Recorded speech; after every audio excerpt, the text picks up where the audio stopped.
Yeah, hey everybody, this is Ian from Mindful Marketplace, and in this quick video, I'm going to cover a brand new uh, worksheet that I just added to our members area. This is for those of you in our Launch It course for directories and authority sites and marketplaces. Actually, this is something I just re-recorded because this was in the community for a couple of years, and for some odd reason, the initial module that was there uh, got lost, and somebody pointed that out to me a couple of days ago that the original PDF and audio was not available when they clicked on it. So I went back and I'm now re-recording this for 2021, with a little bit extra depth and detail and dimension to this process. If you are in the community, you can download this PDF, and you can also ask questions on it by simply, clicking on the this area here where it says type your answer, and it'll give you the ability to answer or offer your insights or questions into each individual module. All right, so here are the simple psychological hacks, or I don't want to call them hacks. Let's call them just ways of using human psychology in a positive way, ethical way, but that can be, a little bit, that you can be a little bit more persuasive with your platform in how you get folks to actually engage with your content, your community, and pay you to be part of your platform rather than giving it all away. So number one, the art of irresistible offers. This is really hugely important. I'm not going to cover this in a ton of detail right now. I have covered this elsewhere, but the idea is simply to stack the value so high, especially when you're doing email outreach or you're in that initial phase where you're trying to get folks to jump in, that you make it almost harder for them to say no than it is for them to say yes. And essentially, what I like to do is look for an empirical niche need, like something that is really true about what my quintessential client or community member may need, and then include that in the invitation to pay to be part of the platform, whether that's a premium listing or some sort of membership offer or whatever it is that you're doing. And the example I like to give often is if you're building a directory of sushi places in your local community, or Chinese restaurants, or even Italian restaurants, or places like that, you'll often find that some of the places that have the best food and that are the best choices for restaurants have the shittiest websites, or they'll have no website, right? So you'll find like an Italian restaurant, in some of the places that I've lived and have built these sorts of communities, they'll have like a menu for their restaurant. Like that's their entire website. Or lots of sushi places. This was certainly true when we did one of these projects at the New Jersey Shore a number of years ago. They had no website. So you'd have these places where I would eat all the time. I happen to really like sushi. And the restaurants had no websites at all, right? So that's an empirical need, right? It's a true statement to say they need a website in 2021. So you can actually, do like a card website, or, like a really simple landing page sort of website that you can incorporate into the offer when you reach out and invite them to be part of the platform. It might take you an hour to do a WordPress style sushi a website, but it might take you 15 minutes to do a card, like Card, the web development platform that I've raved about. I really love Card. That's something that you can do literally in 15 minutes, and it has no cost to you, right? I mean, there's really nothing other than 15 minutes of your time, but you're giving them this irresistible offer. All right, number two, begin in beta. I can't overestimate how important this is. When you incorporate the word beta into your your outreach, you are actually giving yourself an out, right? So everything that people are going to complain about, or they're going to say, why there are only 20 people on this whole directory, if like, people make those criticisms, right? Like there's not enough people on there yet. It's not getting any traffic yet. It doesn't look perfect yet. All the things that keep people like us, like you and I, procrastinating and not getting stuff done, you can forgive by using beta in your initial approach, right? So you can simply say we're in beta, and you use that for your pitch as well. So you're actually going to be flattering people, right? So this is this psychological piece where you're actually saying, not only are we in our sort of private phase right now, that it's not open to the public yet, but we're actually inviting people like you, Ian, now because we want to attract thought leaders, or the best of the community, or the best restaurants, the best dentists, the best whatever it may be at this point. So we're reaching out to you while we're in private beta, and essentially it just gives you the ability to, no one's going to be able to. I don't want to say criticize. They're not going to be able. They're not going to. You're going to find that the amount of criticism you get is going to go down dramatically when you frame your community or your project as still being in this seed stage, right? In this beta stage. And you can use it to your advantage by telling someone like me, let's say, if I'm the person you're reaching out to, hey, Ian, we're actually still in beta. This is not yet open to the public or the profession.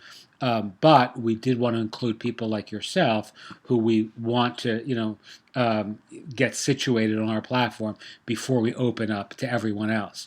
So you're essentially not only giving yourself this out by saying you're not fully fleshed out yet, but you're also using that to tell me I'm one of the most important people. I'm one of the VIPs that are getting early access. And again, I can't tell you how many things I'll sign up for, on Product Hunt or any sort of like product offer community, that when they're in beta, I find that I'm far less likely myself to be judgmental or critical about little things that, or that I might do differently on their website, or in their anything actually, right? So use that for your own advantage as well.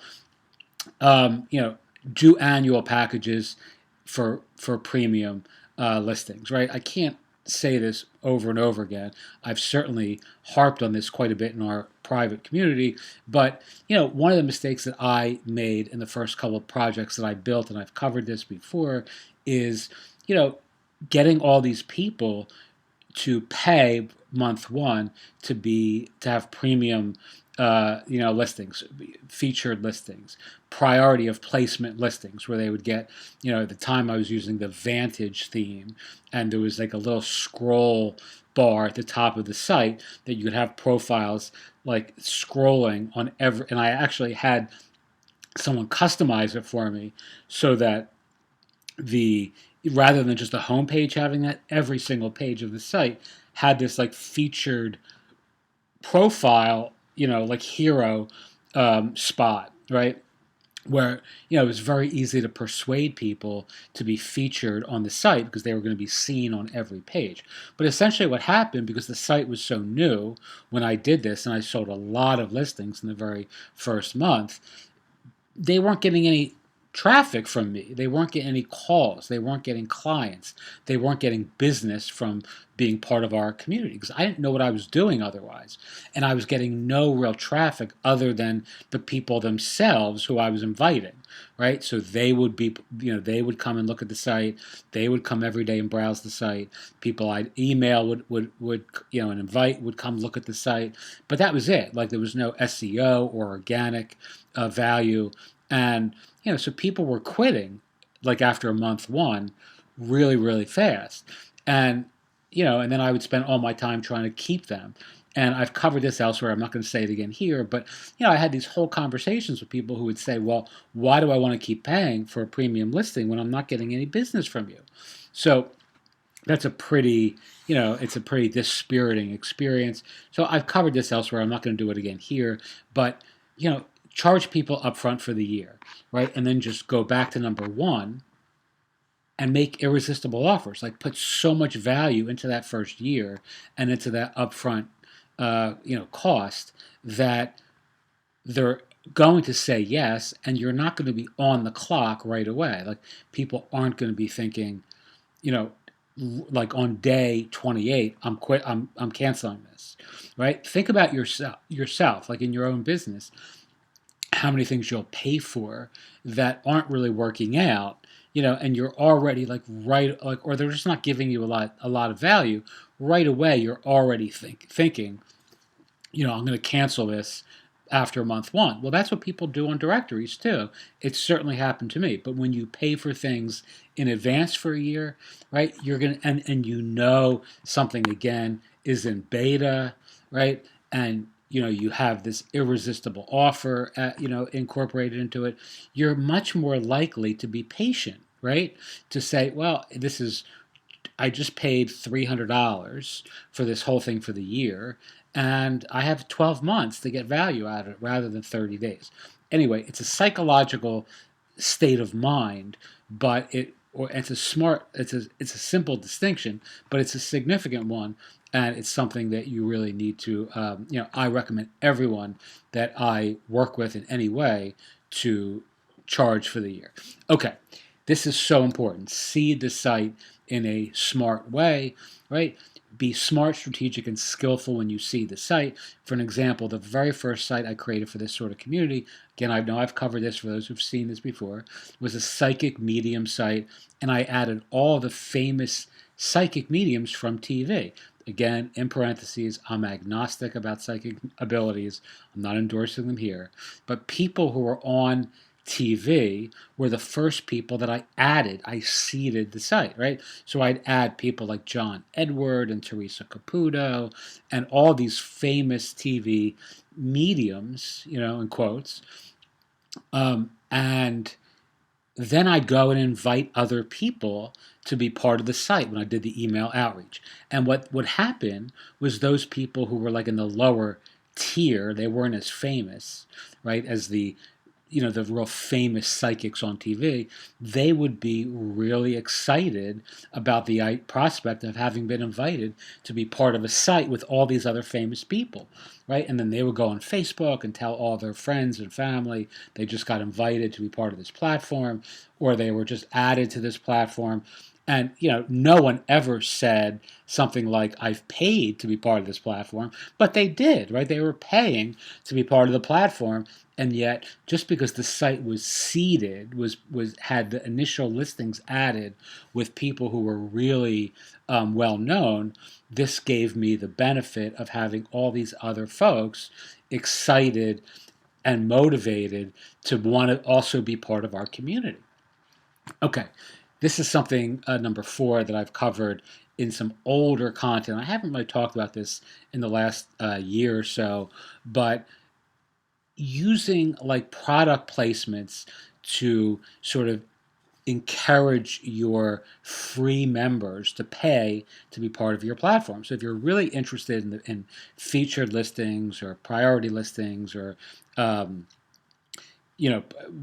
premium placement, whatever it may be. It's not what I really prefer in terms of a monetization strategy. But one of the easiest ways of doing that is giving people who have a fee-based listing a coupon or a product on their sidebar, right, or embedded in the listing, and the free ones don't. But what you can do to actually really like put the squeeze on a little bit is actually put the fee-based, your premium members, coupons and offers and promotions on the global sidebar, right? And so Joe's Pizza is going to run Jane's Pizza's ads on Joe's Pizza's listing if Joe is a free and Jane is a fee, right? So Jane's paying, Joe is not. And then what's going to happen is Joe's going to say, what the fuck? Why are you running Jane's? Why does my my profile on, my business listing on your site have an ad for Jane's Pizza. She's a competitor of mine. And essentially, you just explained to Joe, because Jane is a premium member. She pays to be featured on our platform. And unfortunately, Joe, you don't. And our policy, as you can see when you signed up, is fee-based members get a great profile for free, but they don't get, a they can't list their coupons, they can't list their products, they can't list their store items, whereas our fee-based members can, and these are placed in the sidebar of the site. And because you don't have one, then your category pulls a from the listings, the coupons, the products of the folks who actually are paying, right? And that makes total sense. Yelp does that in their own way. Lots of platforms do that, and it's a really skillful way of squeezing your. So Joe's going to be like, well, screw it. I want my coupons on my thing. How do I do that? Oh, very easy, Joe. All you do is change from a free membership to a fee membership or a premium membership, and we'll have your coupons immediately showing up in your profile rather than Jane's, right? One of the things that you can do with something like WP coupons, there are probably other plugins that do this equally as well now too, is you can force coupons on specific sidebars or specific listings. So you can actually pick from a drop down menu of coupons. So you can actually assign in this, skillful way, maybe you'd even say a sneaky way, you can assign Jane, who's paying, you can assign her coupons to Joe's, listing, and George's listing too, by the way. And you can pretty much bet that everyone else is going to notice that, and they're going to either ask or complain or whatever it is. And when they do that, you simply point them to the very sensible, site TOS, the terms of service, which is free listings. You're giving them all this stuff for free, but they don't get, they get ads that are running on the site that are called by category. And because they're in the pizza category, other pizza ads are going to show up on their site until such a time as, or on their listing until such time as they decide to pay. All right. And again, there's plenty of precedent. I mean, other platforms do this. I've had that happen to me, on places like Yelp. I don't know if Yelp still does that, but I had a business on Yelp that every time someone looked at my thing, they would see the paid ads above my listing. Again, it's been a few years. I don't know if they still do that, but this works wonderfully well, and you can pretty much guarantee that you're going to generate easy business from that simple, hack. All right, there are other things as well, like using affiliate marketing. I mean, adding affiliate products is a great way of seeding your site in the very beginning, something I've talked about elsewhere. But